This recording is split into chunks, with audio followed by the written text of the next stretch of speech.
Have we forgotten what war brings us? Let's listen to the memories. World War I, 50,000 dead Americans. World War II, 290,000 dead Americans. The Korean War, 35,000 dead Americans. And the Vietnam War, 58,000 dead Americans. Now, when there's peace, we create wars, resulting in more death. From 1979 to 1990, we conducted covert wars in Nicaragua, funding the Contras when our Congress passed laws preventing this. And we didn't listen to that. And many people died. Recently, we invaded Grenada, a sovereign country. And most recently, in 1989, we invaded Panama, another sovereign country. 5,000 to 7,000 civilians died in Panama. And for what? Let's give peaceful negotiations a chance. Give the embargo and the sanctions and the negotiations a chance. Now, we do not condemn our brothers and sisters who have gone to Saudi Arabia. They made their choice, and we respect that. Yesterday, I heard that 50,000 body bags were sent to Saudi Arabia from the United States. It's not a telling sign of peace. We're calling on our leaders to prevent the needless bloodshed, to prevent the needless pain, to prevent the needless suffering that a war will produce, and give peace a chance. Hello, my name is Lisa Cabrud, and I'm with the Women's Resource Center. Tonight I am here with this coalition to present a woman's perspective on war. The point I want to make is the impact that war has on women, and therefore family. Participation in war weakens the family system by removing the males completely. The ironic point is that women do not have a say at all as to men going to war. In the Iroquois Nation, women made the decision whether men should go to war because they had the most to lose. And now we have the most to lose. The loss of partners and fathers, the loss of children for many women, economic suffering, the disabling of physical and emotional injuries that men will bring home if they come home, and the long-term impact that these injuries will have on women and society as a whole. This is a time when women cannot sit back without voicing a strong opposition to war.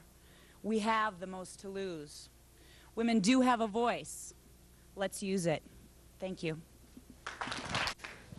My name is Lisa Parks, and I'm here tonight to speak in favor of the peace resolution on behalf of the Coalition for Social Responsibility.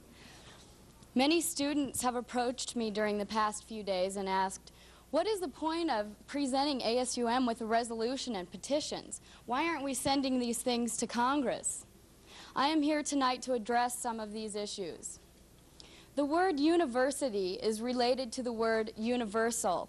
It implies the consideration of a larger picture, the consideration of an entire political universe. University students are at the highest level in the education process in this country. They are people who are privileged enough to pursue their educations and should be intelligent enough to know when it is important to speak out. Students are a group that must speak out. Students are a group that must be politically active, particularly in a time of crisis. The recent events in France are demonstrative of the power found within a union of students. Of course, the passage of this resolution will not change the fact that 430,000 American troops currently sit in Saudi Arabia on the brink of war.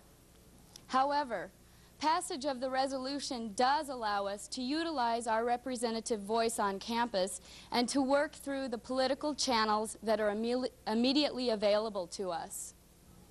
Essentially, your passage of the resolution would simply transmit a political message from those you represent to those who represent all of us, state legislators, the Montana congressional delegation, and the Bush administration. Hi there. My name is J.V. Bennett. I'm representing Earth Awareness as part of this coalition.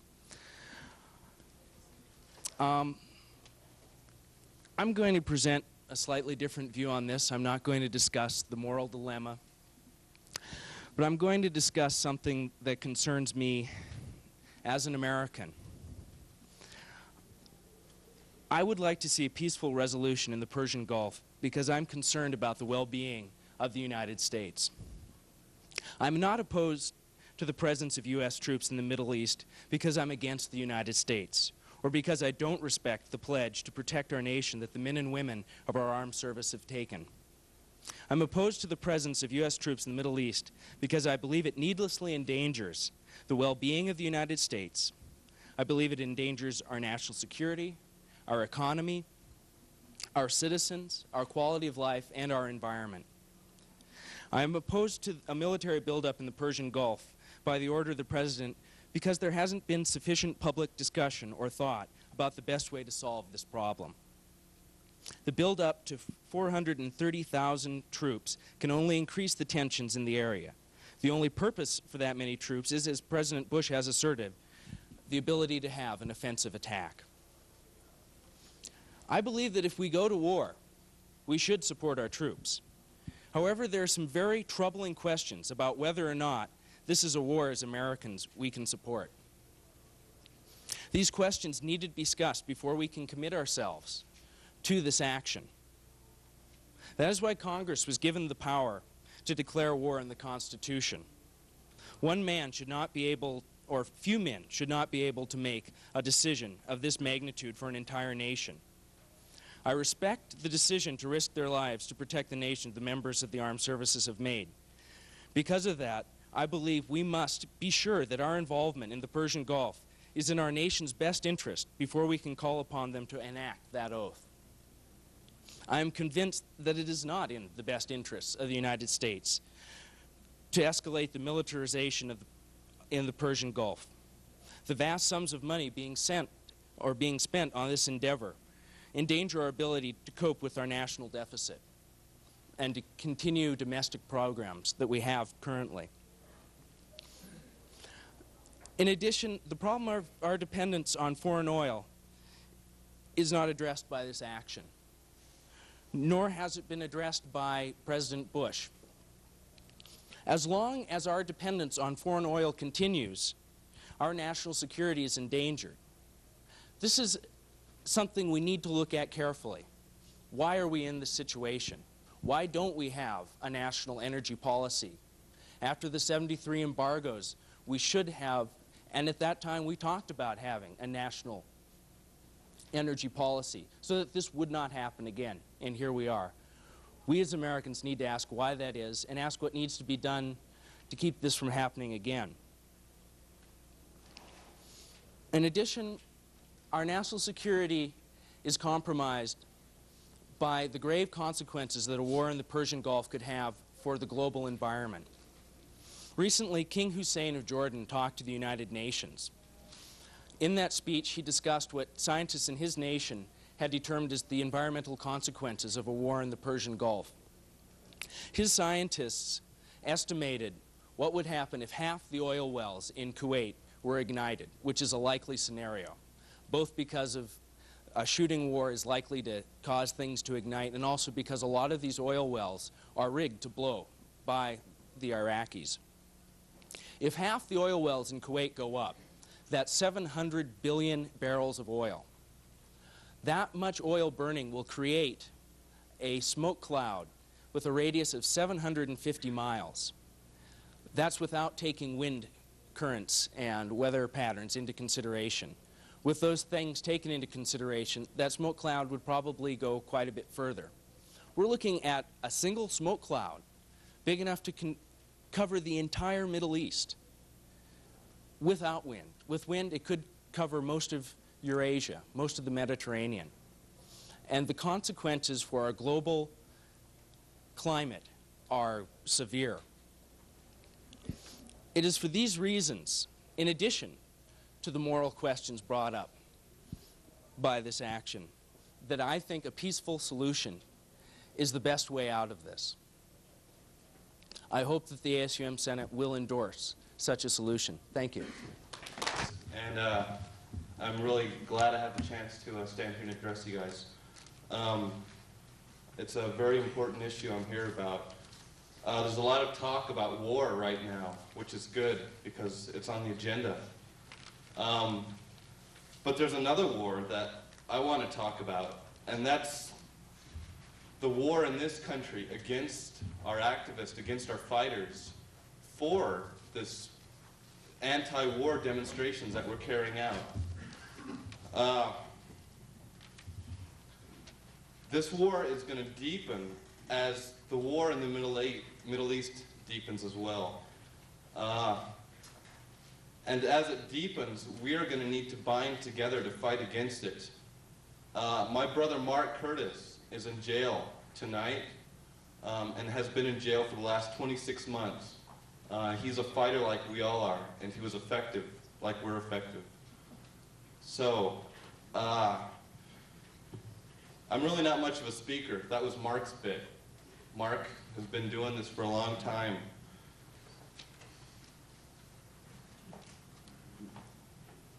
I'm really mad tonight at my government and mad in general.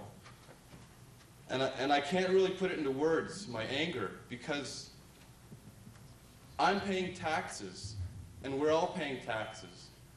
And we're paying to be victimized. We're paying to be lied.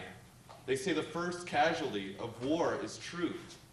And that's true for both fronts. The war in the Middle East and the war in this country. The first casualty is truth.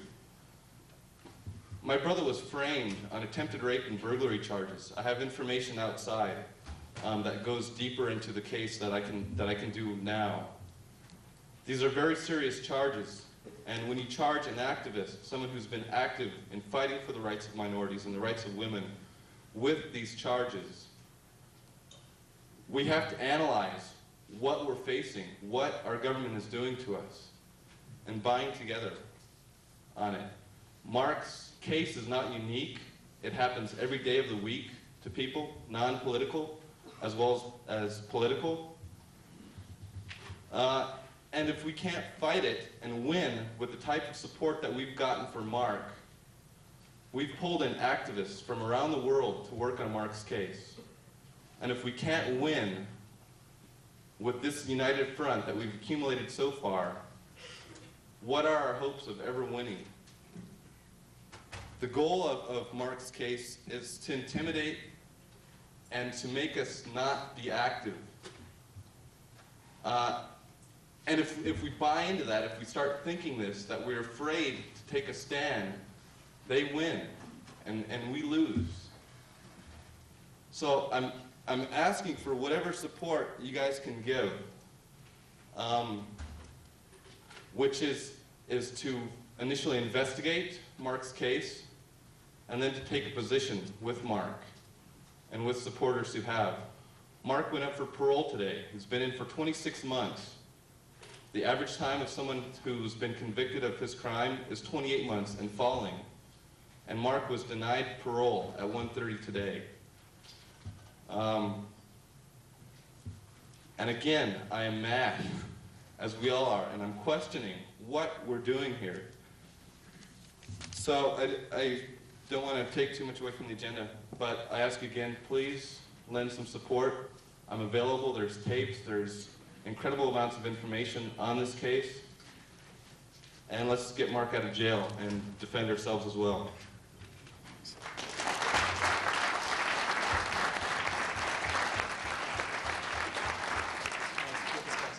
Okay, this is going to be really quick so we can get going, but I'd just like you to take a look around and get a feel for the vast diversity of opinions that are represented here.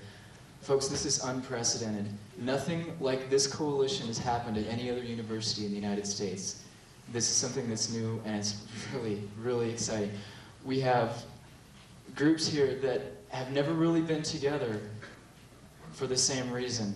And it's not that we all really share the same opinion, it's just that we're all here to talk about it, to encourage a dialogue, and that's really, really exciting. I'd like to invite any of those groups who haven't yet had a chance to join the coalition to come to the table. And I'd like to welcome the fraternities that have just joined the coalition. I'd like to welcome the church groups that have just joined the coalition. And as you're sitting here tonight and after you leave, just reflect about what's going on here in Missoula, Montana, because it's really, really amazing. So let's get on with this. Thanks. Okay, fun time. Tonight we have an outstanding panel of speakers. They all voluntarily said that they join us tonight, and we're extremely proud and pleased to have them here to talk to you. We did not ask them to speak about anything in particular, but we did want them to relate their comments to what's going on in the Middle East and how it might affect them or people that they work with. Tonight we'll start off on this end with Professor Ron Perrin, who's here from the Political Science Department at the university. We'll let him speak first, and then we'll be moving on to his left, your right, Anne Mary Dussault, who's one of our Missoula County Commissioners. And we're very glad to have her here tonight to talk to us. We're glad to have her tonight, too. And on her left, we have Professor Julia Watson, who is an associate professor of humanities, and as she writes, is not a specialist on the Middle East, or economic and political theory, or militarism. She is here in part to represent the concerns of faculty women and of humanists generally. Professor Watson's specialty is autobiography. She's currently finishing the co-editing of a collection of essays on colonization and women's writing entitled Decolonizing the Subject, Gender and the Politics of Women's Autobiography. It will be published by the University of Minnesota Press next year, and we're very glad to have her here tonight as well. On her left, a face you might have seen before at another similar forum, and we're very glad to have him back again, Professor John Fodiades from the Economics Department. And then we're extremely pleased to have with us John Patz. Dr. Jonathan Patz is a family practitioner with the Western Montana Clinic, and he's a member of the Physicians for Social Responsibility and is presenting their position on the Iraqi crisis tonight.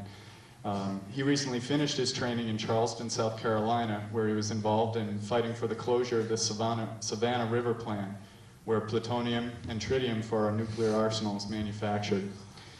He did his undergraduate studies at Colorado College and is happy to be out west again, and we don't blame him. And on the far left, again, we're very pleased to have him aboard, Professor Mehrdad Kia from the Islamic History Department on the university. We hope that you'll enjoy the presentations. We've asked each speaker to spend about 5 or 10 minutes presenting their ideas, and then we're going to go right into the question and answer session. What we ask you to do is be patient for your turn. We're going to try to let everybody speak if we can. We have 2 microphones set up. We'd ask you to come down to the microphones and ask your question into the microphone so everyone can hear it. We want everybody to share in this dialogue. Respect other people's opinions. We're here for peace, and that's how we want to leave it. We're here to express a lot of different ideas, and that's fine, but let's do it with respect. If you feel the urge, we encourage you to go out and have some coffee or sweets, which are outside, during tonight's program. I think for a small donation, you can get something marvelous out there. And without further ado, I present a fine panel. Thank you.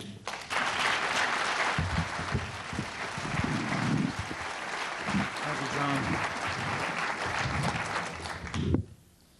I promise to be brief. I know how long and protracted these formats can become, especially since as we go along, many of you have things you want to say, and are forced to repress them until you have the opportunity to speak. As you're going to see, I just basically have have one idea and one thought that I want to convey to you. It won't take all that long, but I will need to get into it a little bit. Before I start, however, I want to say something that I hadn't planned to say until I sat in that chair and looked at this wall behind me. I've been around here longer than I care to remember. I go back to another war and similar demonstrations on this campus, but this is unprecedented, as the young man said a few minutes ago.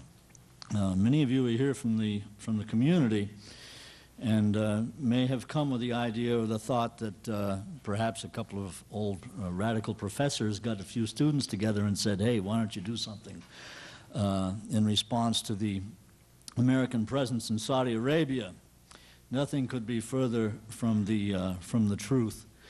This is a spontaneous coming together of a remarkable variety of students who, as I've been thinking about it, if they share one thing, share a common sense of commitment to something other than their own selves and their own immediate careers and futures. Those commitments have been expressed in a variety of ways: the environment, the Campus Crusade for Christ, and so on and so forth.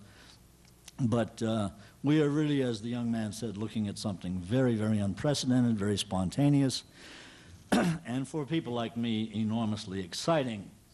Although, in the final analysis, it's the kind of excitement that I could do without, because of the circumstances that have occasioned it. When I was thinking, and I haven't had that much time to think, it's been a busy day, about what I would talk about tonight, I began trying to see whether or not I could find anything that would connect up the events of recent weeks in the Mideast with a somewhat longer range past, some points of continuity. It has always seemed to me, and sometimes it works and sometimes it doesn't, that unless we can contextualize things, events and circumstances, unless we can draw connections between phenomena that don't seem to be immediately related, we can't really understand them. We're often consigned to anger and frustration as we try to figure out what in the world is going on this time. And with respect to the events in the Mideast and the presence of our people in Saudi Arabia in vast numbers and the neighboring nations, we should not forget that there are American troops now in Yemen and in many other countries in that region. Some of the obvious connections came to mind. Our policies with respect to the Palestinian issue have been largely unchanged and constant for the past 30 or 40 years. Our dependence on oil, and in large part, significant measure, Mideast oil, has been unchanged. That's another point of continuity. Something that we haven't thought about, we haven't addressed. It's simply there as a connecting link to the events that are taking place at the present time. Our indiscriminate and ignorant attitude toward the Arab people and their culture is unchanged.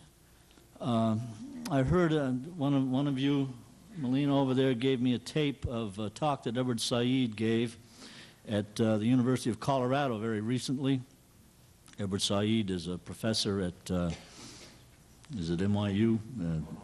Columbia, in which he reported on comments made by some of the, quote, leading intellectual figures and newsmakers, opinion makers of our Western culture, to the effect, one was that the Arabic language is a non-language.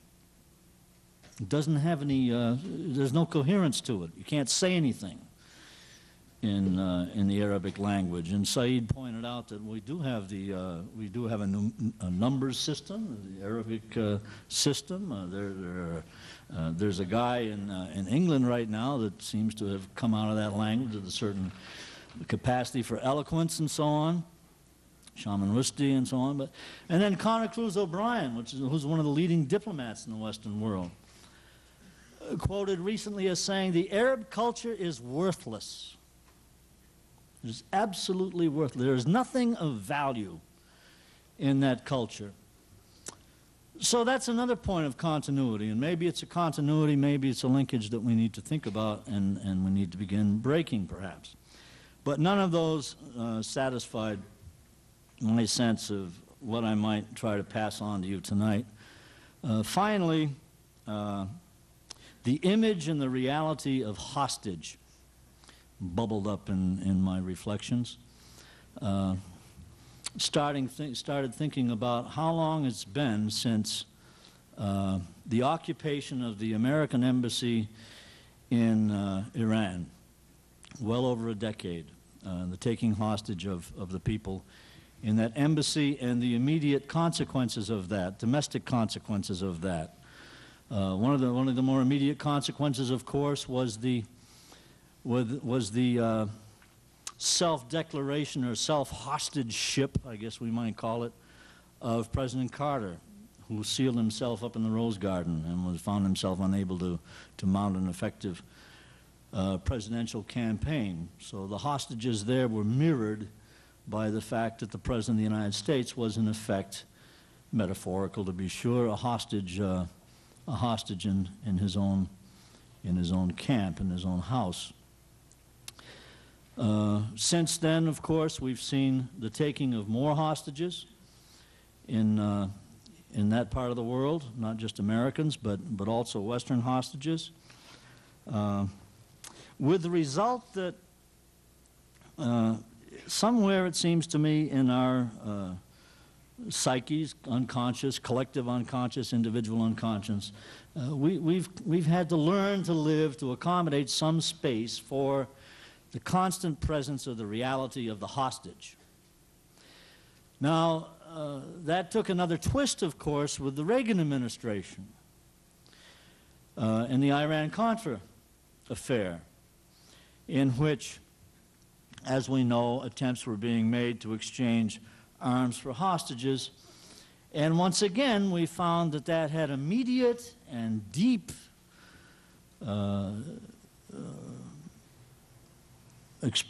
caused immediate and deep danger to our own domestic institutions, our sense of trust in our own public officials and so on. So what I'm trying to do is to establish some linkages between what's going on over there and what's going on here, using again the image of the hostage.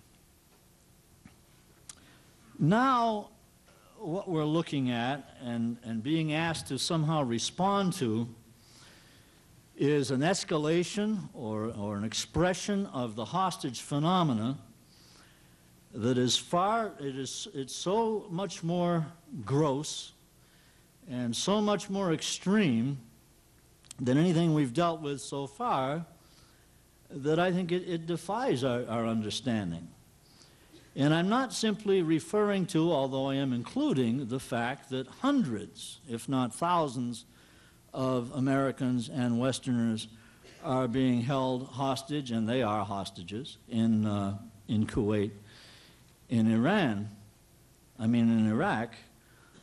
I'm talking about the 250,000 troops who are now sitting over there in the Mideast, and the 200,000 that are soon to join them. And they're hostages also. They're hostages, first of all, to a policy that they don't understand, and they don't understand it because it has not been articulated. Is it a policy of defense? If it's a policy of defense, then the numbers seem to go way beyond the need for any defense. Is it a policy of invasion? We don't know. And I think we have to assume that our fears and anxieties with respect to that question are multiplied many-fold by those, or with those who are over there now. Is it a policy of permanent occupation of the Mideast? We don't know that either. So we're hostage to a policy that we don't understand. We are being led to assume, however, that the president understands, and that the failure to this point has been a failure of the president to communicate to the American people our reasons for being there: defense, invasion, permanent occupation force, jobs, and so on. The most frightening thing, of course, is perhaps that the president doesn't know either, and that is why the policy has yet to be articulated. That he is in a defensive, in a reactive, as we say in political science, I guess, a reactive posture, and that as events twist and turn, his sense of our being there beyond the line in the sand, of course, changes also. So we're hostage in that respect. Now, what are the domestic, and I'll finish this, what are the domestic implications or sides of that? I suggested that it's going all the way back to the occupation of the American embassy in Iran. It wasn't just that Americans abroad were being hostage, but the president was hostage, our institutions were being held hostage, and so on. One of the implications is that very quickly we are going to find that some of our more important democratic principles and practices will be held up as hostage, namely the right to speak out and protest against the policy. We will be, as we are already being told, that to speak out against this policy at the present time is to endanger the lives of those who are in the Mideast. That is a consideration. It's something that all of us who are opposed to this policy have to take in mind as we continue to express our opposition. But it may well be that the greatest hostage at this point will be the American principles of freedom of speech, free protest, and so on. A fellow that I don't usually quote as an authority, Henry Kissinger, mentioned the other day, sort of in passing, that once the troops are there, then the reality changes. The civic dialogue changes, and so on. So there are two sides to the hostage question. There's the real and dramatic and physical side of it, and that's the hostages over there. And then there's the extent to which we are held hostage, and which our principles are held hostage in these kinds of circumstances. One final comment. A further implication of the hostage phenomena is that it shows us that we are no longer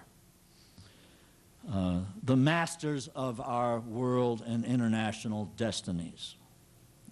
If all the power that we've been able to purchase and command and possess had any effect at all, we would not have been living with the hostage within us and the hostage idea within us now for some 13 or 14 years. There has been talk, of course, at the end of the Cold War of a new world order. This is the time to get serious about that world order, to realize that America is no longer the keeper of the world, and to begin turning to the United Nations, the Arab League, and other international organizations to work through these problems, knowing that that's going to be sloppy, but I don't know that it'd be any more sloppy than the kind of things that go on in the United States Congress from time to time, or any less decisive, any more confusing. But it seems to me that we have to now, if we're ever to overcome our hostage ship, we have to be able to surrender significant portions of our national sovereignty to international bodies, and this is the time when it seems to me that is the only reasonable alternative that we can take. Thank you. Last week when I received Jim's phone call and he asked me to participate in this panel, he was probably a bit surprised that for one of the few times in my life I was speechless, and I said to him, I said, Jim, I need for you to understand clearly that I'm a county commissioner in Missoula, Montana, and I have little or no expertise in the area of the Mideast or foreign policy or those kinds of issues. And we talked about that for a little while, and I said I would be more than happy to come and share my views and share my feelings, but but that's about what they're going to be from the perspective of someone who sits in the courthouse every day and tries to deal with the real problems that exist in Missoula, Montana, and the state. And then he told me who else was going to be on the panel, and I became doubly intimidated by sitting here with these wonderful people who think for a living.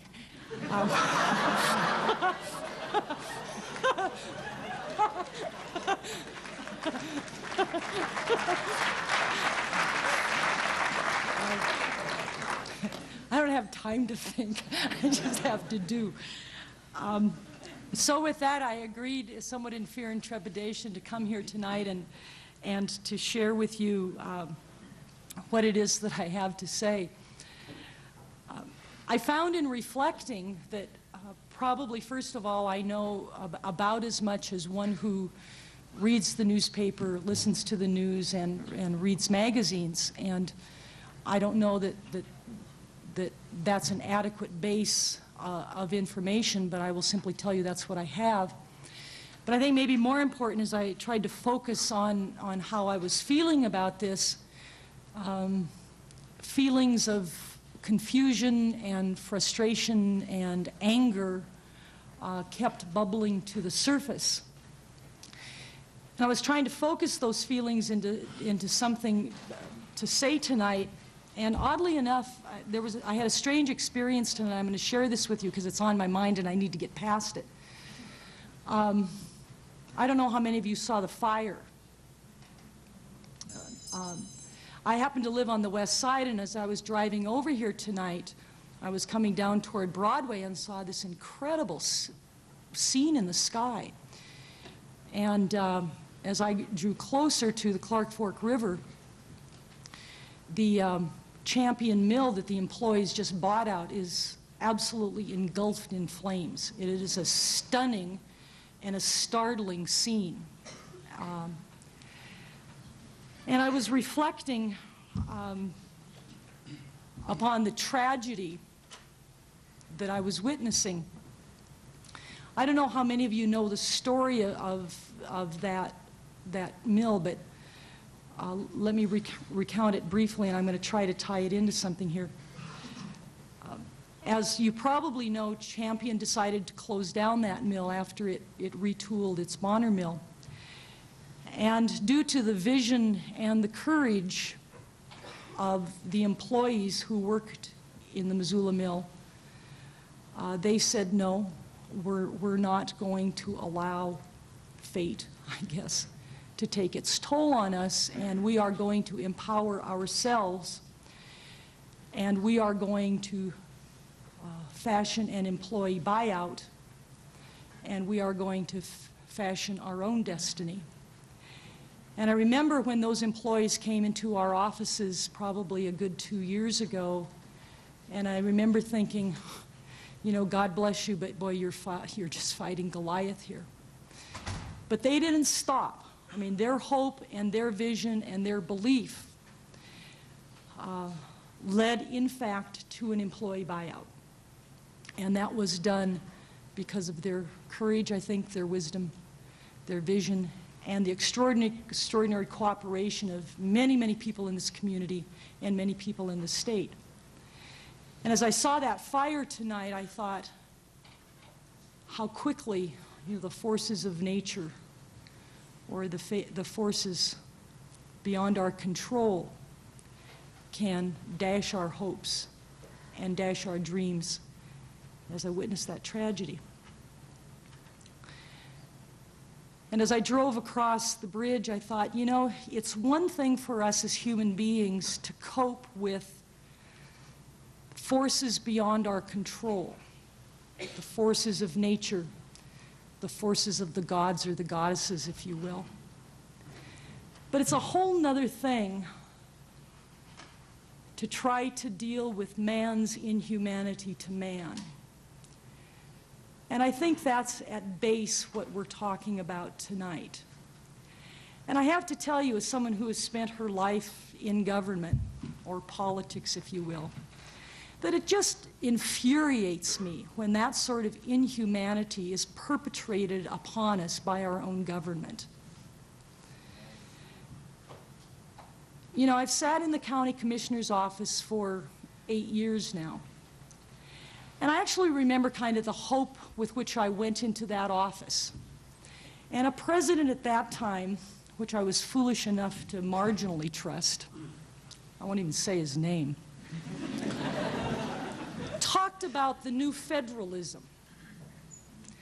And he talked about divesting the federal government, decentralizing the federal government of many of its roles and responsibilities, and transferring those roles and responsibilities to local governments, and sending with it the funds so that we at the local level could really be the safety net for our people, so that we could really empower each other, so that we could really take care of our own and fashion our own destinies. Well, what a frigging joke that turned out to be. Oh yeah, they divested themselves and kept the money, you know? And where did they spend it? Where did they spend it? You know the data as well as I do. It is absolutely appalling. It is absolutely appalling, and I don't think there's any excuse for it. So what's the next joke? Wasn't it just 6 months ago we were talking about the peace dividend? Does anybody remember that? Vaguely, absolutely vaguely. Again, there was some hope that we were going to refocus our resources and attend to the domestic needs of this country. Well, fat chance. Fat chance. And I sat and I watched this little excursion into the Gulf start occurring and listening to the numbers. And I admit I'm a little bit obsessed with numbers as I sit and try to deliver services to Missoula County. The first set of numbers were slightly under $20 million a day. Now, I don't know what $1 million looks like, but what I do know is we spend in Missoula County $21 million a year to run this county. And I'm thinking, they're spending our county budget every day in the Gulf. It's now 100 million. And now it's 100 million. If that's not obscenity, I don't know what obscenity is.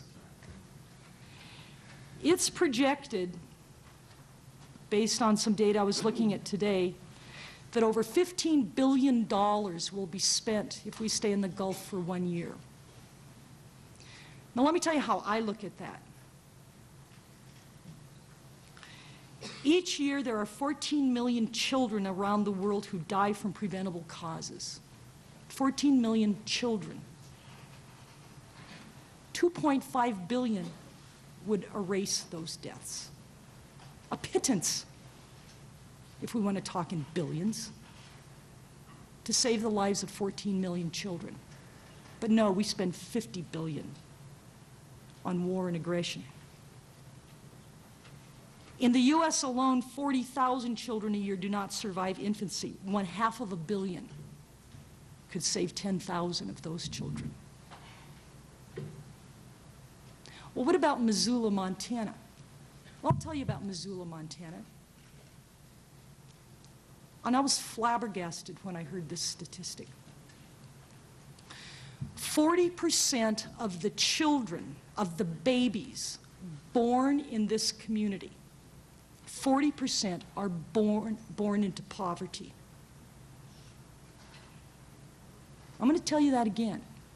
40% of the babies born in Missoula, Montana are born into poverty. That is astonishing. I'll tell you something else about Missoula, Montana. In Missoula, Montana, there are children who every day are the victims of sexual and physical abuse. Our systems in those areas are so underfunded that unless that child is what they call in a situation of failure to thrive, which means imminent death, it may be months before that child's case is even investigated. That's obscenity. And it's not because we don't have good and caring people in the system, it's because we don't have enough of them. Yet we can spend $50 billion, $100 million a day to do what we're doing overseas. It's unconscionable. We are not even a civilized society. So that's...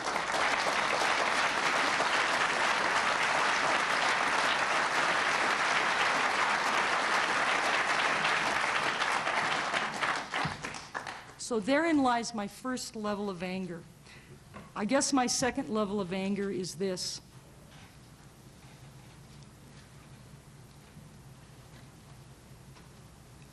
I just don't get it.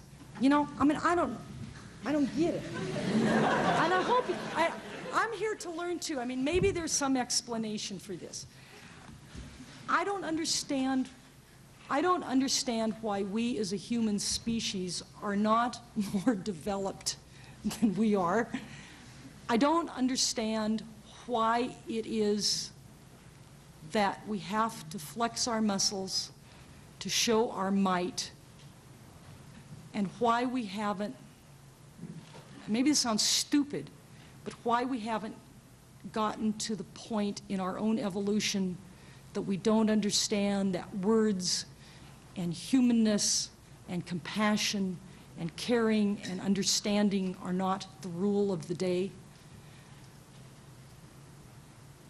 I'm reminded of Montana's Jeanette Rankin. I mean, doesn't she just obviously come to mind? And here's what she said. There can be no compromise with war. It cannot be reformed or controlled. It cannot be disciplined into decency or codified into common sense, for war is the slaughter of human beings. War is the slaughter of human beings.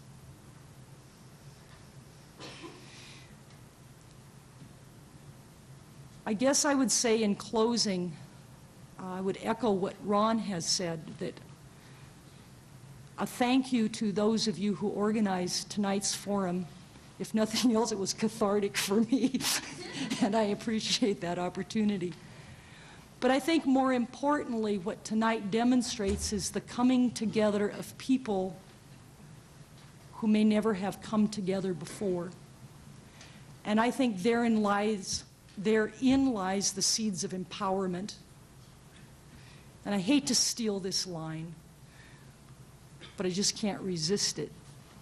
I think it's when we choose to empower ourselves that we individually and collectively can stand up before a president, before a Congress, and tell them to just say no.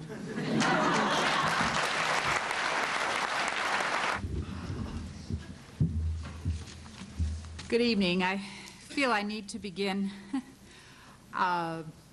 as one of the so-called thinkers by saying I'm certainly more impressed with people who act and take actions for a living, and I am honored to be among those people and among many of you who are those people here tonight. I begin in a certain sense by also defining my lack of expertise. I'm here, I suppose, as a woman faculty member who stands in for the women not on our faculty in the social and political sciences. There are too few of us, and we are too little visible.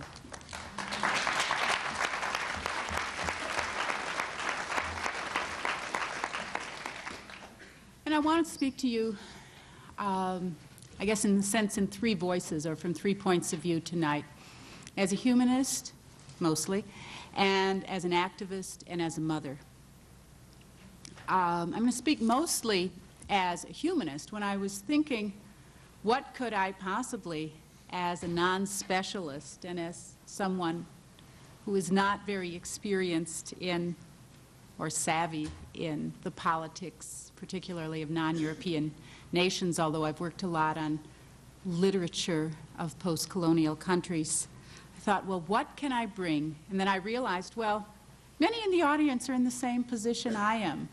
I know there's at least some of you out there who are also liberal arts majors, who have been trained in the Western tradition, educated in Western values, nurtured in Western religions, particularly Christian religions. And I thought, we have a lot to understand about our own culture and values, and about specifically the kinds of myopia that we have participated in as a part of the valuing of our culture, and I would argue specifically of the notion of the superiority of Western culture, which has been used for centuries, I would argue, to legitimate its colonization and domination of other countries in the world and of other peoples in this country. Therefore, I thought, well, many of us, in some sense, would define ourselves as humanists, which is a pretty interesting contradiction in a way, since we're here to talk about specifically inhuman and dehumanizing practices. And I thought, well, what can we bring in terms of particular skills, particular kinds of reflection that are instructive on the larger parameters of this specifically political and military crisis?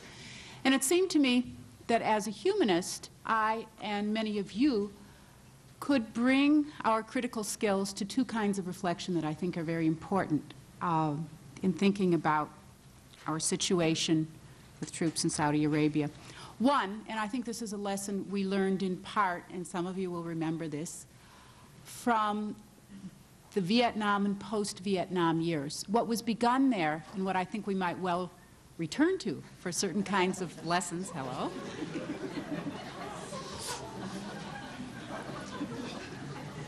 is above all critical analysis of rhetoric.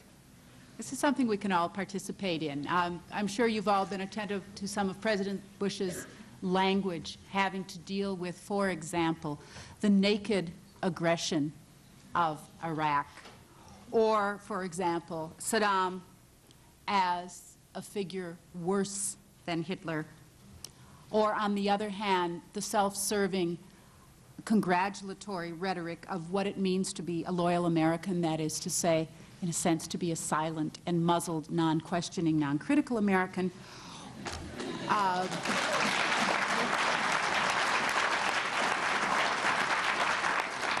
Always very interested also in the language of our peacekeeping forces in other parts of the world. I think these terms give us much to reflect on, and just as those of us who were around in the Vietnam years learned that one of the most important things we could do was watch television news critically for the construction, the making up, the putting together of points of view that could both serve our beliefs and our own superiority and demean and dehumanize those who were said to be our enemy. So I think we can, as humanists and as a community of thinkers and activists, think critically and talk back, simply talk back to kinds of inflammatory, deceptive rhetoric. That's point one. There's another way in which I think as humanists we can also bring important critical perspectives to the current crisis in the Gulf. Edward Said, who has been referred to before tonight and probably will be referred to again as an important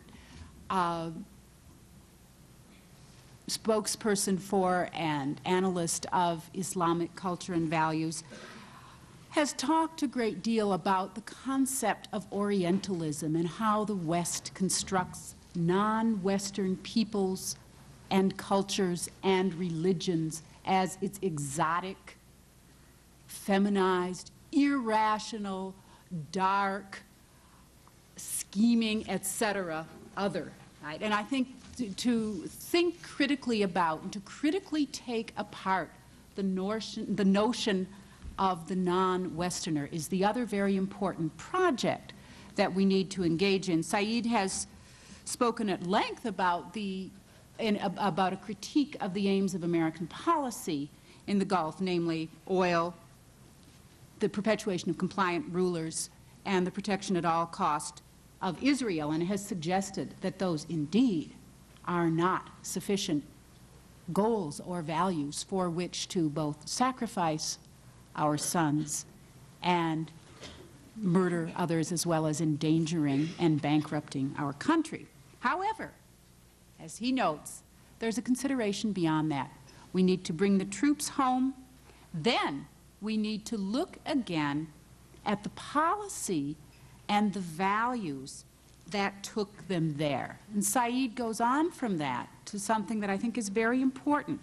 He argues centrally, and has for at least 15 years, that we need to examine the cultural atmosphere of hostility and hatred to Arab culture and religion, specifically to Islam, that perpetuates European and in particular American culture, and that has typified and imbued our history, and indeed much of the history of the West, certainly at least since the Middle Ages and the Crusades, by which we legitimate and justify our goals, right? I mean, how many of you have observed the sort of flamboyant and flagrant representations, in particular of Arab peoples? Saeed has argued, and I think we've all had experience of encountering stereotypes of Arabs as essentially non-human, right? As people that have nothing in common with other human beings. How did this come to be the case? Why do we, as supposedly civilized and enlightened peoples, not challenge and continue to participate in dehumanizing stereotypes? Saeed suggests that as a culture, he says, we seem to have almost a deliberate policy of maintaining a kind of monolithic reductionism where the Arabs and Islam are concerned. This is an Orientalism that distances and dehumanizes another culture, and it's enabled, he argues, by the xenophobic, right, self-centered, inward-going fantasy of a pure Western identity that is elevated and strengthened by this vision of the Oriental, the non-Western other as less human. Right? I mean, those of you who remember the Vietnam years remember the crude stereotypes about how life was supposedly cheap in Asian countries. Therefore, to wage war there wasn't so bad. Right? And it seems to me this kind of representation of, in quotes, the enemy, not only on the field of battle, but indeed within our own concept of culture and civilization, has to be critically examined and taken apart. We've seen that in Western culture, and I think this is the project of humanists more and more these days, historically we could say we've tried to assimilate and appropriate everything as a culture, both in our classical and in our Judeo-Christian versions, I think, to a mold of the same. It's a mold of the same that, in another context, Gayatri Spivak has named, quote, the straight white European male of the Western tradition as the norm of the individual. Clearly, that is unraveling on many fronts, but I think not sufficiently. So that what I would argue is part of what we need to do is rethink those texts, those beliefs, those values with which we have been nourished to assume uncritically that the West is the best. The West is superior in terms of our notions of what it means to be civilized, right? And that's a complex project. For myself, as someone, you know, who, like many of you, was educated only in the Western European tradition, this meant saying, okay, now that I've got my PhD, education is not over. In fact, it's possible that education has just begun, and maybe it has to begin with a certain kind of deprogramming. And part of that deprogramming, I think, is to read outside the Western tradition. Said has argued, as Professor Perrin referred to, what do we know, for example, of Islamic culture? What do we know, for that matter, of Native American culture, right? One can ask the question both without and within. What do we read of its literature?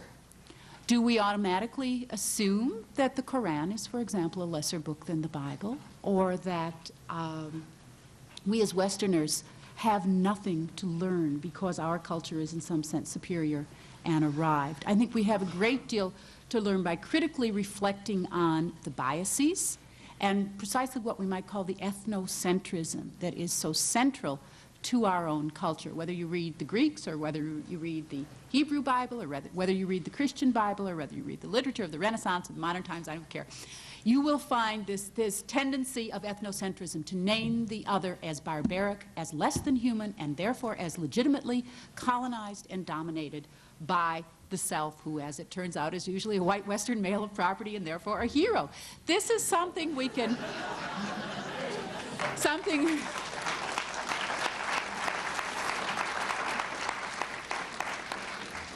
we can read these things critically. We can take them apart. We can say, in a sense, that it's not sufficient to have a value of peace. We have to have a value of activist and critical self-examination about the culture of domination that has, one way or another, permitted a kind of passive and participatory endorsement of our incursions throughout the globe over other peoples. Now, that's enough on humanism. Obviously, we could go on that topic for a long time, and I hope you will among yourselves think, okay, what do I need to, in a sense, rethink, deprogram in my own values and beliefs about the Western tradition. I said I wanted to talk very briefly in two other contexts, one as an activist and one as a mother. As an activist, I guess all I would say is that it seems to me the work begins at home. In a certain sense, the war is also always at home as well as abroad. And I guess I'm very encouraged here, since I'm a relative newcomer to Missoula, to see the size of this community, because my own belief has been in the importance of resistance at the local level and in the power of what I would call the micro community for macro action. Those of us who remember Vietnam know the power over a period of years, and not without a great amount of difficulty, struggle, and confusion, but of refusal to be identified with, to participate in, or to endorse a national program of genocide and domination. And my sense is that this group is a very encouraging beginning on that collective refusal to endorse policies that we decry. The other context in which I want to speak briefly is much more personal, although it's one that I'm sure is shared by many of you in the audience, namely to speak as a parent. And here I speak, perhaps not critically, but simply emotionally. My little boy is 8 years old. And if I have anything to do about it, he's not going to war, and there's not going to be a war that my child or my students will senselessly lose their limbs or their lives in. And that is.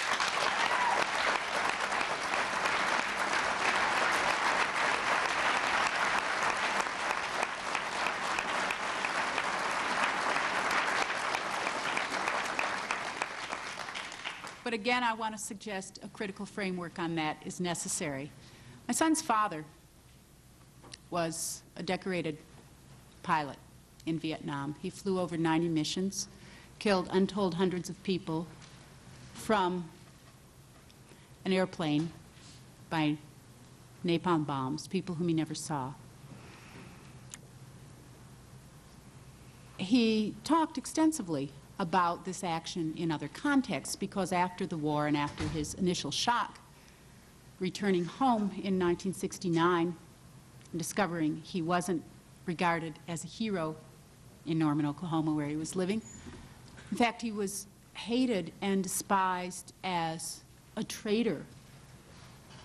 After getting over being hurt and feeling betrayed, he began to reflect on what was the concept of heroism that had led him to believe that he was doing the right thing by attempting to save and give his life for his country. He identified several roots of this in what he thought of subsequently as the militaristic culture of everyday life in the United States. My son's father was a football hero in high school and made a number of associations between the kinds of attitudes toward attacking the enemy, right, never questioning authority, and going in and giving them hell that he learned there. That's just one example. There are certainly many others one could cite. His own response was to become a Vietnam veteran against the war, as some of you in the audience may have become. And my question, since my son's father and I haven't been together for a long time, is do I have to watch this again in my son, right? Those values about the dignity and the power of being an all-American man are also very much with us today.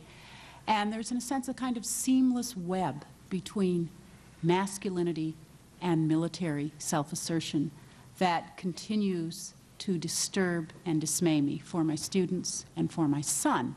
I think that's another context of militarism, that it is in our interest to critically survey and to take apart.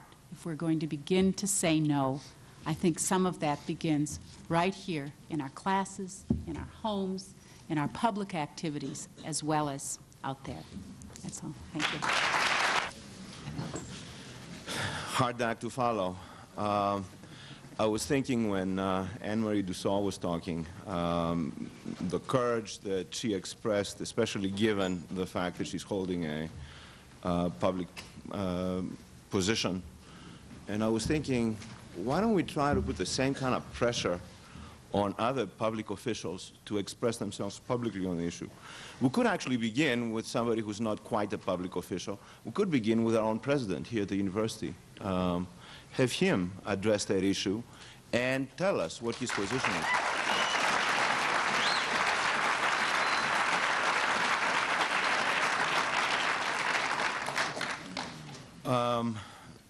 I guess the fact that I'm an economist implies that I'm somehow an expert on this issue.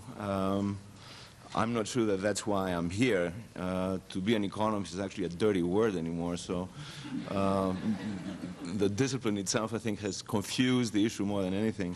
Maybe I'm here as a token Greek.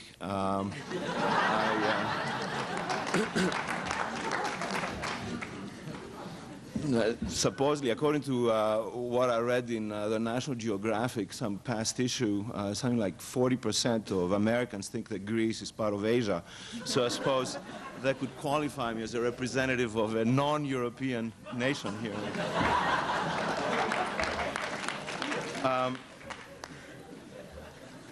What I'd like to address is something that I'm sure many of us have been wondering about, and perhaps I'll do it so that later on, in terms of the questions and comments that you have to make, you can pick up on that issue. What I'd like to address is exactly why the hell are we there, okay? Listening to the official rhetoric, there was some time way back, it wasn't too much let known by the media because it was a total disgrace. Quayle said that we're there to fight for democracy. And, of course, Saudi Arabia and Kuwait are both feudal monarchies, so that didn't sound right. Then, of course, we had the naked aggression defense, and perhaps we can pick up on that later on as well, how difficult it is to argue that after our Panama invasion last year and the one in Grenada a few years back, and let alone a selective choice of where exactly we decide that aggression has to stop. I can think of many other places where aggression has occurred and we didn't do a damn thing about it.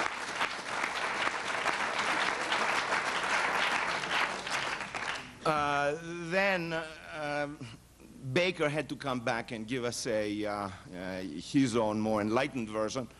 And the latest word is that we are there, you know, for jobs, right, to save jobs. So presumably that's where I come in. I mean, I should discuss that as an issue. Jobs, of course, has become something like a mythological explanation, not unlike the trickle-down theory that supports giving money to the rich. Jobs has been another one of these topics, you know, that implies that anything that goes on with regard to raping the environment is fine because it creates jobs, right? The more rapes, the more jobs.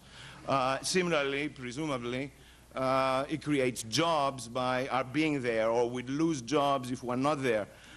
Ultimately, of course, if you're speaking about jobs, any kind of jobs, we can create them anytime we want to. The government has the power overnight to create all the jobs it needs, and they don't necessarily have to be jobs in the military. So, why are we there? Well, the suspicion is that it's oil, right? That we're there for oil. But even that, if you stop and think about it, is not really true. I don't see how it's true that we are there for oil, that presumably if we're not there, we're going to lose our oil supplies and the whole Western world is going to collapse. First of all, you're talking about a relatively small proportion of the total oil that we consume that's generated by Iraq, including Kuwait. Iraq controls something like 6% of the world oil supplies. In the 70s, because of the two times when oil prices increased, in 73 when they quadrupled, and then in 79 when they doubled again, world demand for oil decreased by something like 20%. So demand for oil is not so inflexible. Relatively small changes in price can bring about, given enough time, considerable reductions in demand. So the world could certainly adapt itself, even if what? That oil was totally destroyed. But you know darn well that wouldn't happen. I mean, whoever controls that oil can do only one thing with it, and that's to sell it for money. He's not going to sit on it. He's going to sell it, whether it's Hussein or anybody else. So that oil would still exist. That oil would still circulate, and therefore there's not going to be any effect at the pump just because we are going to end up with so much less oil than before. The oil would be exactly the same as it was earlier if we don't get into war and destroy that, that oil in that part of the world. So what's the beef? I mean, what's the reason behind this? I think that it's neither jobs, of course, that it's not a question of naked aggression or any other kind, covert, I suppose, given CIA connections by Bush, or oil. I think there are basically three reasons. The one is that we're talking about oil interests and who plays the oil card, who controls the oil, and who profits from it. And we're talking then about the famous Seven Sisters, the 7 major oil companies who have had a long set of agreements with Kuwait and who are making a great deal of money through those arrangements. And if Hussein were to take that oil, they'll obviously be out.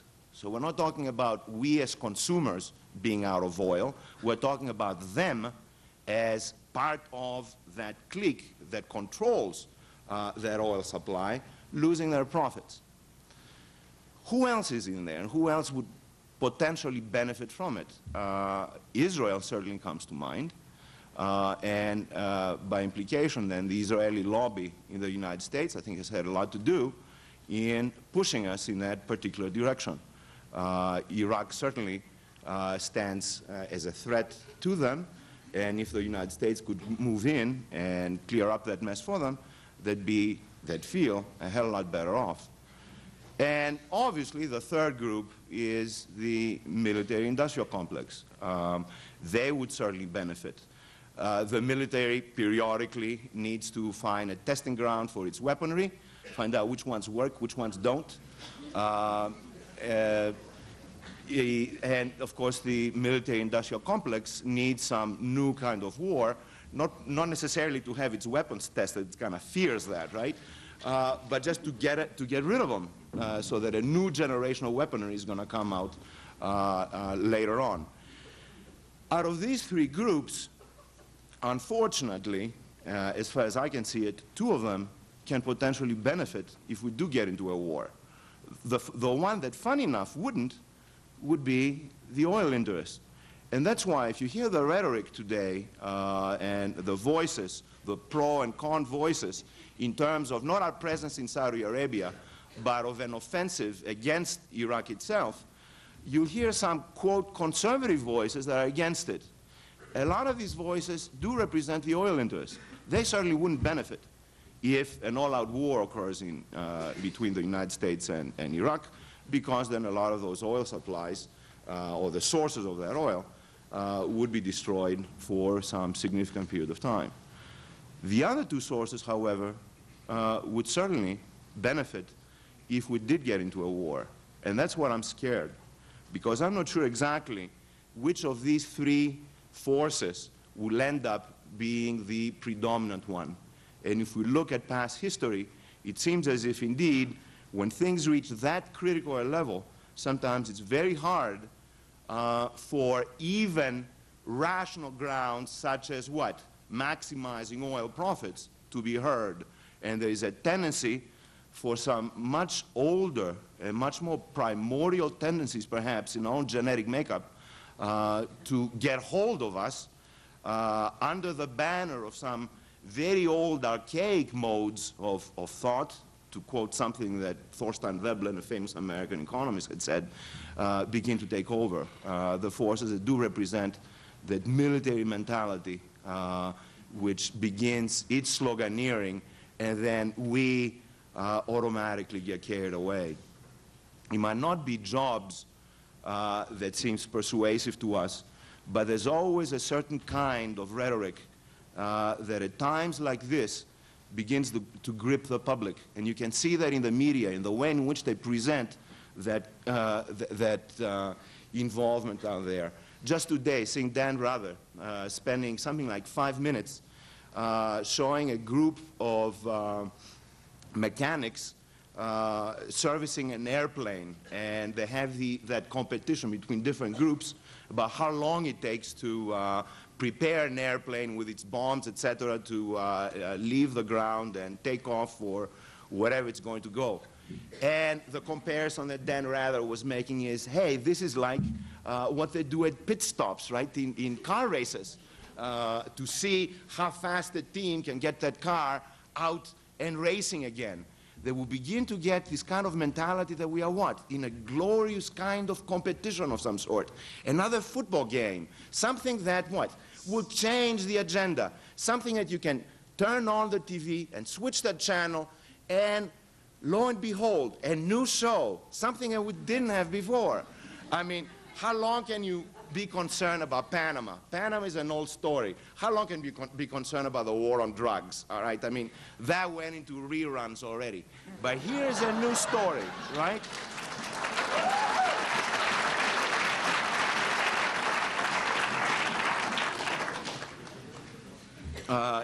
Even though I'm not, I am an economist on occasion, I do make a few side trips to the humanities and to philosophy. And just by coincidence today in my morning class, in my afternoon class in Principles of Political Economy, I mentioned Immanuel Kant, the famous German philosopher. Back in 1785, in his Foundations of Metaphysics of Morals, he made an important distinction between those things which are means to an end. These are the kinds of things that have a market price or a relative value. They are means to an end, the end being our satisfaction. We use them for our enjoyment. And those other, quote, things, human beings for Kant, which are ends in themselves. They have absolute value. They have dignity, not market price. And to have somebody like the Secretary of State tell us they went into war in order to keep the price of oil down is to make an incredible categorical mistake. To say that, indeed, we're going to sacrifice the dignity of human beings in order to what? to keep the price of oil down, something that relates to just things which are mere means to an end. And yet, the response that presumably he expected from us, all right, of course he was talking, when he talked about jobs, he said what? To bring it down to the level of the average American, right? Here's the high, lofty patrician who's going to tell us what the reason is in words that we can understand. And he's giving us that as the reason, and he expects us to buy it, right? It is indeed time that we collectively start changing that rhetoric, that we begin to expect out of those that we've elected or those that others elected for us to speak truthfully. And if they don't know the truth, they don't belong there. Thank you. Jim, I'd like to thank you for inviting me here, and I feel honored to be among such a distinguished group of speakers. I would first like to relay an incident that happened to me about a month ago. I was hiking in the Bitterroot Mountains, and I met up with this woman who was wearing a brand new T-shirt. And this T-shirt, on this T-shirt, there was a picture of a huge mushroom cloud over Baghdad. And then up in the right-hand shoulder corner of the shirt was an airplane, and there were two, apparently, American pilots in the plane, and one is saying to the other, "Now it's really Miller time." So somehow I managed to suppress my feelings when she told me that this shirt was selling like hotcakes and was the rage of patriotic America. And at that time, I talked to other PSR members. I'm with Physicians for Social Responsibility, and said that we really need to have an Iraqi forum. And thanks to the Student Coalition for Social Responsibility, here it is, and my wish came true. So thank you. I'd like you to consider this for a second. What would the situation in the Middle East be like if Iraq had nuclear weapons? Well, the fact is that Iraq is on their way to having nuclear weapons, and according to intelligence sources, is between 5 and 10 years away from this. PSR's highest priority today is the prevention of nuclear proliferation, which as doctors we are calling the next epidemic. It's our belief that a comprehensive nuclear test ban is the best means to achieving this goal. I am here tonight to point out how cogently the Iraqi crisis illustrates our dire need for such a comprehensive test ban. The current situation in the Middle East is the first post-Cold War crisis that demonstrates the increasing danger of proliferation. I will further point out that the current American policies increase this danger. Let's examine the global status on nuclear weapons for a moment, or as an Indian national security expert stated, the international currency of power as he views nuclear missiles. Since 1964, 5 nations have acknowledged the possession of nuclear weapons: the United States, Soviet Union, China, France, Great Britain, and who's the last one? China. Yeah, that's 5. That's not 5, thanks. Yeah, okay. Us, Soviet Union, France, Britain, and China. I had trouble counting in college.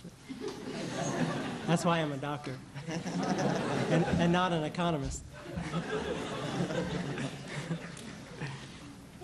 In addition, there are 4 other countries that, according to intelligence and scientific sources, possess nuclear weapons. They are India, Pakistan, Israel, and South Africa.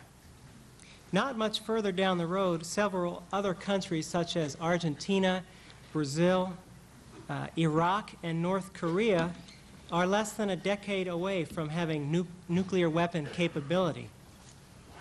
let's focus specifically on these threshold countries who are on the verge of nuclear capability. Let's look at India. India has been stockpiling separated plutonium for, quote, peaceful uses, and in 1974 conducted their one and only nuclear test. Just last year, they also successfully launched a medium-range ballistic missile. Pakistan operates a uranium enrichment program and already has enough fuel for several nuclear warheads. Israel has a large plutonium production capability and is believed to have had nuclear weapons for about 20 years. Their plutonium facility is also reported to also make tritium and deuterium, which is useful in thermonuclear or boosted fission weapons. South Africa's nuclear weapons capability is unknown. In 1979, a mysterious flash was seen in the southern hemisphere, and many believe that this was a nuclear test by South Africa. Argentina and Brazil both maintain the right to produce peaceful nuclear explosions for engineering purposes. North Korea, according to our present administration, is seen as the #1 security threat in East Asia. They could achieve nuclear capability within 5 years, according to CIA sources. They already have a plutonium production reactor, and our administration believes that North Korea could set off a chain reaction of proliferation, no pun intended, with quick spread to South Korea and obliging Japan to follow as well. Last but not least is Iraq. Last spring, their government was caught trying to import crytons from the United States. Crytons can be used in detonating nuclear explosives. Also, recently, the United States denied Iraq an export permit for advanced industrial furnaces because the Iraqi Ministry of Industry was believed to be engaged in nuclear activity. In July, President Saddam Hussein said on French television, "We do not have nuclear weapons, but we would see no problem in a Western nation helping us to develop nuclear arms to help compensate for those owned by Israel. If and when the Arab nations succeed in getting the bomb, security situation in the Middle East would change dramatically, to say the least." Looking at nuclear tests, from 1945 to 1988, 6 countries conducted over 1,800 nuclear tests, the United States being on top at 910. In 1962, physicians from PSR documented the presence of radioactive strontium in the teeth of children in Utah. Shortly after, in the following year, President Kennedy and Premier Khrushchev signed the Limited Test Ban Treaty in the wake of the Cuban Missile Crisis. This treaty prohibited atmospheric, space, and underwater testing of nuclear missiles. The underground testing that followed may have indeed reduced the exposure of radioactivity. However, it did not reduce the number of tests being taken. In 1985, the Soviet Union initiated a unilateral moratorium on nuclear testing in hopes of the United States joining as well. However, the Reagan administration, I'm sorry I mentioned his name,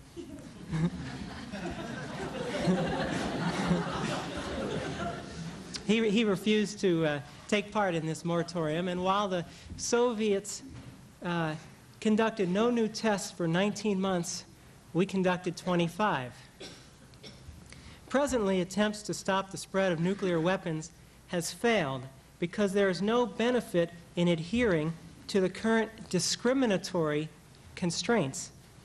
The present non-proliferation treaty hardly changes the nuclear arsenals of the 5 acknowledged nuclear countries, while at the same time asks for other countries to forego such weapons. So where are we today? Non-proliferation policy is now at a crossroads. We can either concentrate on creating additional discriminatory treaties and hope that threshold countries will eventually adopt regional constraints, or as PSR encourages, we could seize the opportunity that the end of the Cold War has brought us to achieve new global norms against nuclear weapons production activities. Probably the most important one of these universal constraints is the comprehensive nuclear test ban. Although crude nuclear bombs can be built in the absence of tests, without testing, most countries would be seriously constrained from developing sophisticated weapons. If a comprehensive test ban treaty is signed by the superpowers, significant political pressure would be placed on the threshold countries to renounce nuclear testing. Both India and Pakistan already have endorsed a comprehensive test ban treaty, suggesting that neither country really wants to compete in a nuclear-armed world. Current U.S. and Soviet policy in pursuing arms control through the START negotiations, while at the same time continuing strategic modernization efforts, is counterproductive, as you can obviously see. According to the Secretary of State Baker, quote, "Our forced arms control efforts and modernization reinforce each other. You know, throw away the bad stuff, let's just bring in the new stuff." Such statements lead to the view that the U.S.-Soviet arms reduction initiatives are pursued mainly to ensure continued weapons advancement, thus reducing our credibility for reducing arms. Less than 2 weeks after Iraq's annexation of Kuwait, the 1990 Non-Proliferation Treaty Review Conference convened in Geneva for the last time before the treaty's renewal in 1995. A multinational, non-aligned movement, including the Soviet Union, stated that a comprehensive test ban was absolutely essential for the preservation of the Non-Proliferation Treaty. But conference attendees, not surprisingly, were angered by the United States' steadfast refusal to halt nuclear testing. The future of Non-Proliferation Treaty, the Non-Proliferation Treaty, is clouded by our own insistence that we continue to test and develop new nuclear weapons systems. It is our own country that is jeopardizing global arms control. Luckily, however, an important amendment to the Limited Test Ban Treaty was initiated, calling for the Limited Test Ban Treaty to become itself a comprehensive test ban treaty. This has also been endorsed by the United States National Conference of Mayors recently, and despite strong Bush administration opposition to this conference, it will be held this coming January at the UN. If this amendment passes, and if the United States vetoes it, we will run the risk of further political isolation, not to mention perpetuating the risk of global destruction. In conclusion, in the wake of the easing Cold War tensions, the United States and Soviet Union now have an historic opportunity to cooperate to curb nuclear proliferation. By constraining our own nuclear production and setting up verification, the two superpowers can delegitimize nuclear weapons and halt their spread. We are now confronted with the possibility that nuclear arms races between developing nations could actually lead to regional nuclear wars. The extremely volatile nature of the crisis in the Middle East underscores the need for immediate steps to be taken. The international community must therefore create new barriers to the spread of nuclear weapons. Unlike past treaties, these new barriers must not be discriminatory, they must be global, and if they are to appeal to the countries that we seek to restrain, we must restrain ourselves. It is now paramount that through your newly elected officials that your voice is heard before the January 1991 UN conference, at which we could potentially take one of the largest steps in history towards achieving world peace. Thank you.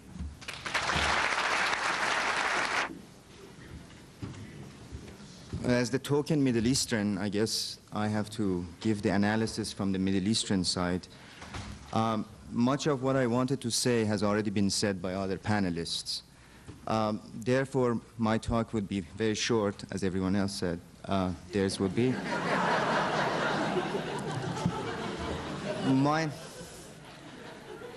Mine would be even shorter this time.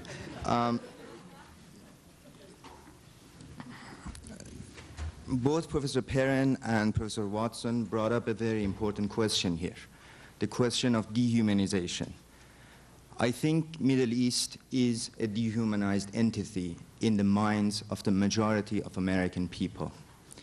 And this dehumanization has been basically put into four words, oil, desert, camels, and terrorists. This is what Middle East is in the minds of the American people. We are very ignorant when it comes to the Middle East. We don't know its politics, we don't know its culture, we don't know its history, we don't know its religions, we don't know it, and yet we judge. We choose to judge and take sides and become very hot when it comes to Middle East political issues. It is incredible that on August 1st, 1990, the majority of people in this country did not know where Kuwait was, did not care where Kuwait was, did not know what kind of political system Kuwait had, did not know where Iraq was, did not know what kind of political system Iraq had, and did not know what kind of suffering the Iraqi people had undergone under the fascist rule of Saddam Hussein. But all of a sudden, on August 2nd, he became a man worse than Hitler, a fascist, this, that, and everyone had an opinion. Although, as New York Times poll showed, 70% of all those who had opinion did not know still where it was.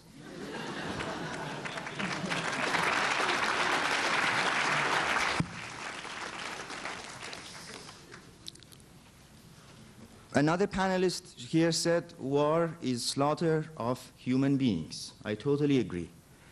But the slaughter of human beings has been taking place in the Middle East for many years before we get together here.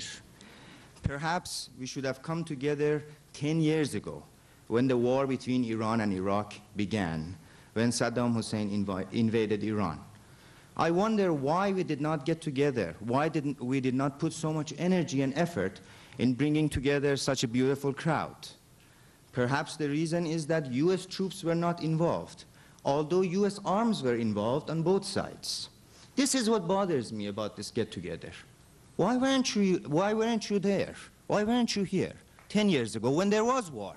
The war and the slaughter of human beings did not start on August 2nd, 1990. It started in September 1980, and it started in 1973.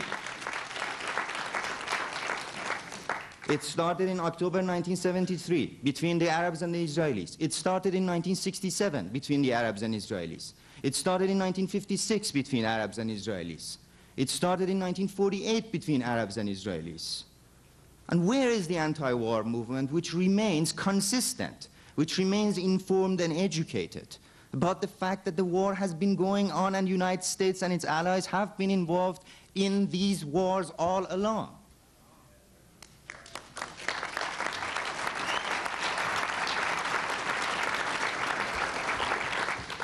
Let me make it clear. I totally, wholly, completely, wholeheartedly oppose Saddam Hussein's invasion of Kuwait. I cannot justify it, I cannot defend it, I cannot bring any excuse for it. Since the Ba'athist regime in Iraq has come to power in 1968, It has brought oppression, torture, murder, rape, disappearance of political prisoners, and since 1968, tens of thousands of best Iraqi minds, women and men, have been murdered by this fascist regime. Saddam Hussein is nothing but an aggressor, an oppressor, and a dictator who has tortured and destroyed the resistance of his own population. He used mustard gas and poison gas against his own population, the Kurdish population in northern Iraq. He started a disastrous war in 1980, September, against Iran. The end result of that war was 1 million Iranians killed, 400,000 Iraqis killed, 2.5 million Iranians and Iraqis homeless. It was a war between two very reactionary and fascist-minded regimes in the Middle East, namely the Khomeini regime and the Ba'athist regime. He has also invaded Kuwait, as you know now, and he has brought suffering, intimidation, torture, and murder on the Kuwaiti people. The question for you, though, is that why was Saddam Hussein our ally until August 1st, 1990? This is the question you should ask. And why did he become our adversary on August 2nd, 1990? What happened in those few hours that made this fascist Hitler-like person, as we are told now, to be our ally for almost 10 years between 1980 and 1990, and then our enemy after August 2nd, 1990? Simply, the reason was oil. He annoyed, angered, and threatened US oil and economic interest in the region. This is what he did. He went beyond the power given to him by the United States and its West European allies. That is, he had to continue fighting Iran because, after all, the war was a good business. Middle East has always been a good market for armaments and other junks. Every time there has been a war, the armaments have been consumed, and the Middle Eastern countries have repurchased all the arms that they have wasted again and again and again and again. And he was doing his job correctly, as long as he was fighting the Iranians. Because both sides were buying arms from all over. Iran was buying arms from the United States, South Africa, France, Germany, Japan, North Korea. And then Iraq was buying arms from Soviet Union, France, Germany, England, so on and so on. Everyone was making a buck. Right? Now, what did he do? He could not go on fighting the Iranians. The Iranians did not have the economy to fight on, so a peace had to be found. And then Saddam Hussein switched to Kuwait. But he was not supposed to do that. Kuwait was a US ally, a US economic asset. Kuwait was considered to be a US colony. And he was now invading a US colony, economic colony. So he went beyond what he was permitted or what he was asked to do. And thus he became our enemy. Thus the hypocrisy of the foreign policy of the United States. It is not based on any principles. It's based on immediate economic interest of this country. When Saddam Hussein protected it, he was our ally. When he threatened it, he became a Hitler.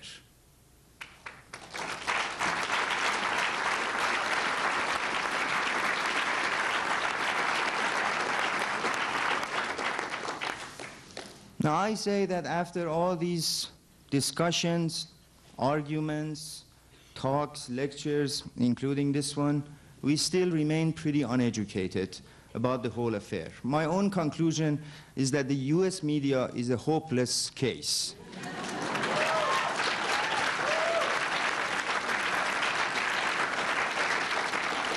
You will not only not learn anything, you will become even more ignorant and uneducated as a result.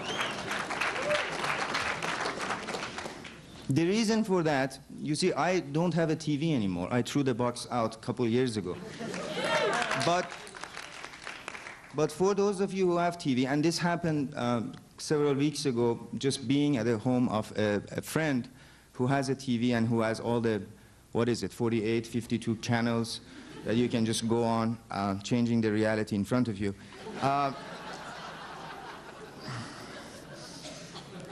All of a sudden, I realized that CISPAN had a special program on the Middle East, and they were giving short-term courses on the Middle East. So I watched to see, maybe it's going to be an enlightening experience. Maybe I will learn something. And then it was going from one country to another, and then it came to Syria. And it said, Syria, the country is a desert. The majority of the people are Arabs, and their religion is Islam and Hinduism. Now, we all know that Hinduism does not exist in Syria, and the person who did it was either high or somewhere else. It was a groovy statement, really. Anyway, and then it went on saying Oman. Oman is a country, it's actually desert. Population, Arabs. Religions, Islam and Hinduism. Then we went on. Yemen. Much of the land is desert. The religion is Islam and Hinduism. I was really learning. I mean,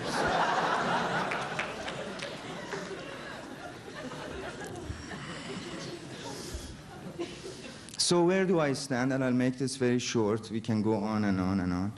Where do I stand? I do not support Saddam Hussein's invasion of Kuwait. I think it is right and correct to demand the evacuation of Kuwait from Iraqi forces, no matter how we feel about the Kuwaiti government. And I oppose it, and I have major problems with it. I think in the end, it is for the Kuwaiti people to determine what kind of government they want to have.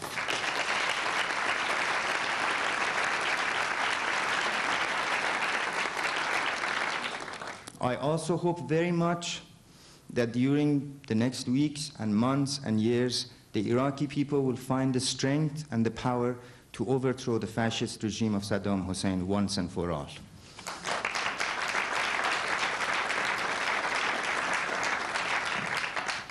But I also want to emphasize here that I completely, totally, and wholeheartedly oppose any offensive action against Iraq by US military. I believe that the time for the machoistic, militaristic way of dealing with foreign policy issues has come to an end. And we have to deal with political issues based on political, diplomatic, humane ways of resolving problems. This is a human political diplomatic problem, and this has a human political diplomatic resolution. Let's fight for it. Thanks.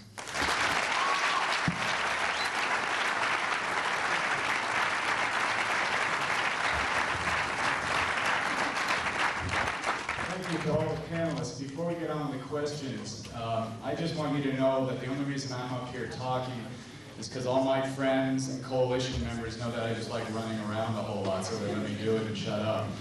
But I would like at this opportunity to let you know the people that put this on. So I would like to ask all the coalition members in the audience hanging around to stand up and wave your arm and let people know that you put this on, and we're going to put on some more actions along the way. So stand up, everybody, right now, please. Everybody that's involved in this.